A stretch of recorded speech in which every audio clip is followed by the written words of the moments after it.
bananga abalabi waffe n'abawuliriza abazinyi happy new year nga bulijjo the one and only Lydia Jazmine again tuli wa George Valentines Valentine lwamukaaga sikyo tuli wano ku Sheraton mwenyini we tuli era nga bulijjo era of course ngenda kubeerawo nnyo okusinziira ku bwe tukulabye ng'oyogera ogambye nti George y'omu ku bantu abasooka okukkiririzaamu.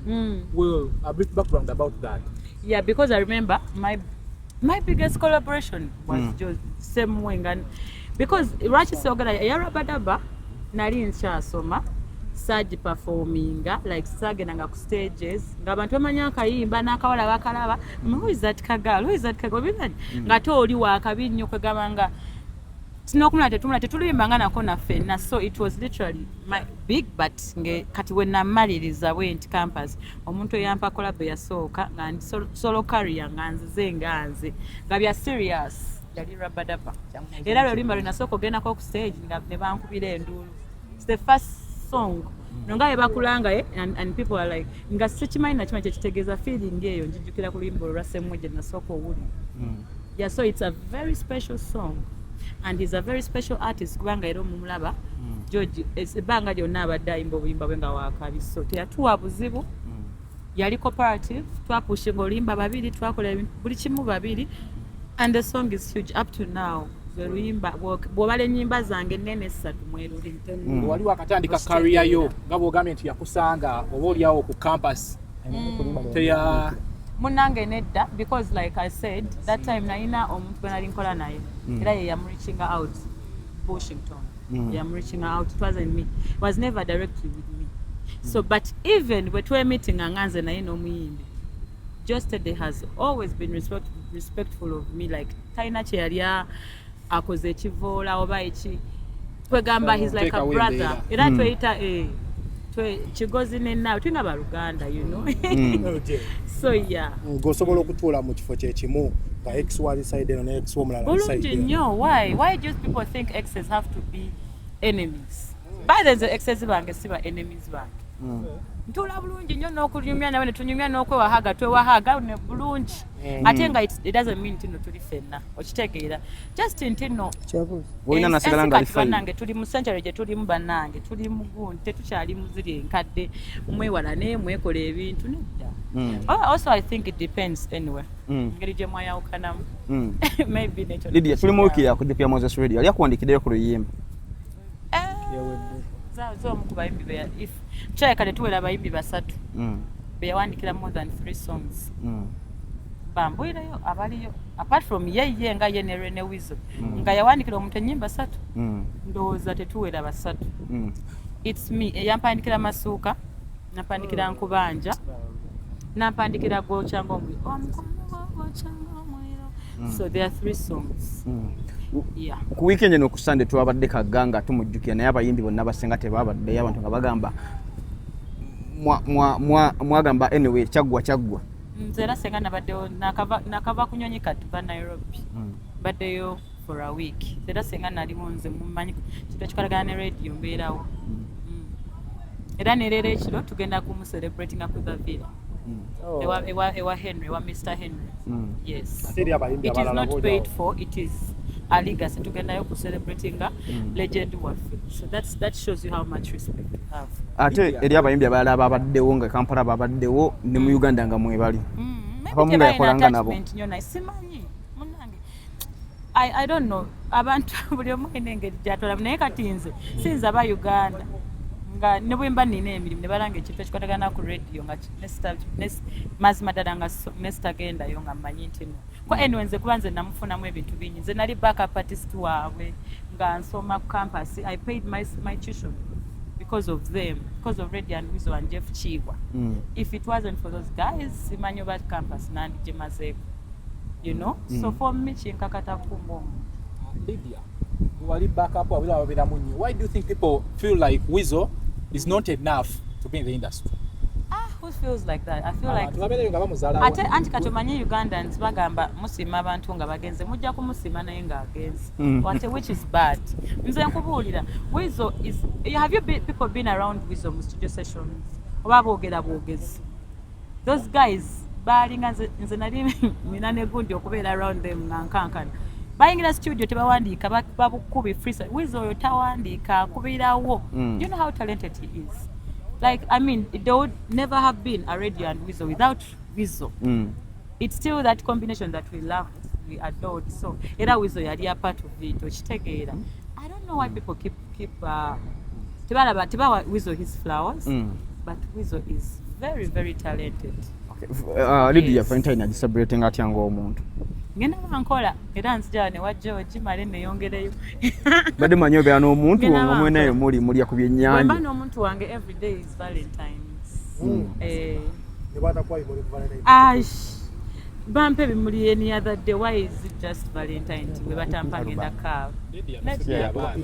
Kubuulira every day is Valentine's. Waba olina omuntu gwagala atende kigamba n'abantu bambi abala tulaba. Omuntu omwagale buli lunaku tolinda Valentine kuba mukyala wo kimuli. Tolinda Valentine kugwira ku mwami wo kasaawa kagatto. Tolinda Valentine kugamba muntu nti omwagala. Omuntu omwagale buli lunaku because you don't know what tomorrow brings. Ekitegeera. What performance ku mukolo gwa Lydia Andre? No. But in Nairobi like we told. Tewaliyo. Nkomyewo leero. Tewabaddeyo. Sabaddeyo. Ku mukolo gwa muyimbi. Because sabaddeyo. Nabadde nkola. Era senga nabaddeyo. Oh, congratulations Lydia Andre. Era kumbaga njabaayo. Bwebanga egenda baayo soon. Definitely. Okay. Actually Andre yankubirako njowooza nalaba ne Miss Square. I think that was it. Naye nali serious. Okay, Jazmine. First of all, madde wali ku nsonga za radio and kino so kibuusa maaso. Radio si yasoose okufa. Many artists have gone. Yeah. Abayimbi bonna bangi bagenze. But why do you think radio should be celebrated? N'omuyimbi watagendayo olaba bamupiininga ng'omusango. Banange. Kati nze kankiddemu with my own understanding and my perspective, the view that I see. Ekyabayimbi abalala abavuddewo abasinga abali mu kaliba ya radio you mean oba just anyone? But now we have seen Masagazi, Okay, yeah. Yes. That's a hard one. Anyway, nze Lydia, the greatest artist to ever live for me. Nze, dead or alive in Uganda for me was radio. I have a feeling this guy, talent it was something else. He was extremely that waberanga ne radio around the radio ngebintu byayogerayo. Like the words that used to come out of him, yalinga some kind of like supernatural being, if I can say. Like he was too wise, a genius. And I feel like many Ugandans relate to that. I feel like many of the people who became his fans with time yakulanga yajjanga yekyeekyo from radio lumbala lwasooka paka we yafiirwa ne zino ze bafulumizanga afudde. Tell me, I've never heard of a bad song, I've never heard of lyrically respect terusemwe yankonga wemulawe. Okay, regardless of people say we are the anger issues and all of that, we all have our, those times. Fena tuba n'obisa bwafuubo. But guys, musically, radio is a genius, and I think Ugandans bonna arabakira bakugamba yali mu gundi yiye. Okay. I feel like I think that's why. Wabadde Nairobi and twakulabye ne Aukiba mbasirimbye. Twali Uganda tetwali Nairobi. Oh, kiki kye mufumba? This year we have a lot. That's why I'm in and out. We have a lot of things coming. With Aukiba? With very many artists. Outside Uganda? Yes. Yes, that's why nabadde na Nairobi. Okay. Nali Tanzania, I mean nali Rwanda, like that. So we're trying to triangle crossing. Amwe mutugamba lwaki temucrossing. So we're trying to make ends meet naffe tugezaako. Tell us industry weewaawo si nnyangu wano with everything, with the fact that tetulina zigundi musitawata bino bye bakaabira copyright everything kwegamba bizibu that we put in a lot of money which makes it hard.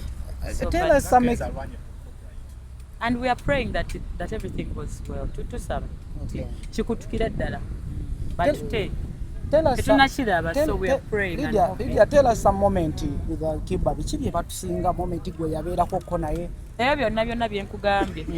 Abo abasajja omusajja akuba oluyimba lumu ne lumugaggawaza lumu bwe luti n'agula ennyumba n'agula emmotoka n'akola bizinesi luyimba lumu n'alulyako famire n'alulyako luyimba lumu n'afuna sente ezimugendesa mu nsi endala okukola n'abalala n'afuna sente ezongera ffe tetubirina wano nammwe mukimanyi we eat off performances olina olinda bakubukinga Jazmine batambukinga weekend eno basigenda kukola the money comes in naye katono tujja ku YouTube pocket money Yakuza wali ku album yo yakutambulira etya? Bulungi nnyo Bambi era njagala nibaze bannanga abantu mwenna mwebale my album mwenna mwalaba si byakusudia album yange yatrendingirawo on release in 3 days it was #1 iTunes yaliwa manager abiri Spotify byonna wabira brace so I think even up to now my album actually sente mu album tugenda ziraba stands yeah Jimba it's kyo doing basinga well. okukolera.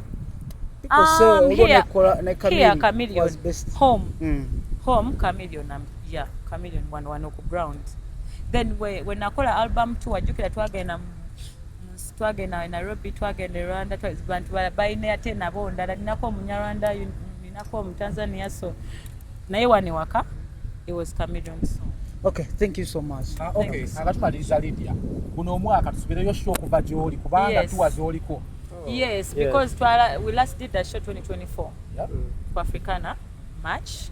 So tuweza emyaka ebiri nga tulina show. Tunakola show mu March.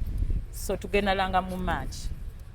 Tugenda wa byonna ebyo bijja mu March. Serene tukutte ndowooza. Inshallah kama jana salao. Amen.